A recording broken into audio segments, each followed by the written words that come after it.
ప్రధాని మోదీ రేపటి నుంచి అటు విదేశీ పర్యటనలకు వెళ్తున్నారు. ఉజ్బెకిస్తాన్, కిర్గిస్తాన్ లోని 4 రోజుల పాటు పర్యటిస్తారు.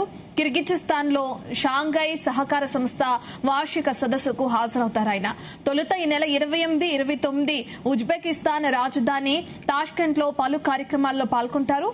ఇక వేర్వేరు కీలక రంగాల్లో భారత్, ఉజ్బెకిస్తాన్ మధ్య సంబంధాలను బలోపేతం చేయడానికి చేపట్టాల్సిన చర్యలపై చర్చిస్తారు.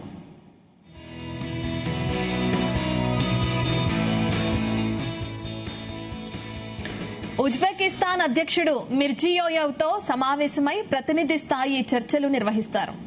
తాష్కెంట్ లోని లాల్ బహదూర్ శాస్త్రి స్మారక చిహ్నాన్ని, Tashkent state university of oriental studies లోని మహాత్మా గాంధీ కేంద్రాన్ని కూడా మోదీ సందర్శించనున్నారు.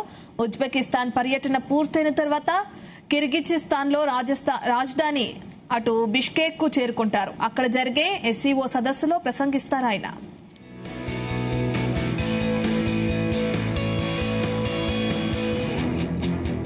ఇక ఈ శిఖరాగ్ర సదస్సుకు చైనా అధినేత షీ జిన్పింగ్, రష్యా అధ్యక్షుడు పుతిన్, పాకిస్తాన్ ప్రధానమంత్రి షహబాజ్ షరీఫ్ తదితరులు హాజరయ్యే అవకాశం ఉంది. ఎస్సీఓలో భారత్ కు 2017 నుండి పూర్తి స్థాయి సభ్యత్వం ఉంది. ఈ శిఖరాగ్ర సమావేశం సందర్భంగా ప్రధాని మోదీ ఎస్సీఓ నాయకులతో ద్వైపాక్షిక సమావేశాలు కూడా నిర్వహిస్తారు.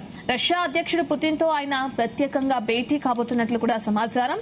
ఇక అలాగే మధ్య ఆసియా సాంస్కృతిక వారసత్వానికి ప్రతీక అయిన 6వ వరల్డ్ నోమాడ్ గేమ్స్ ప్రారంభోత్సవానికి కూడా ప్రధాని మోదీ హాజరు కానున్నారు.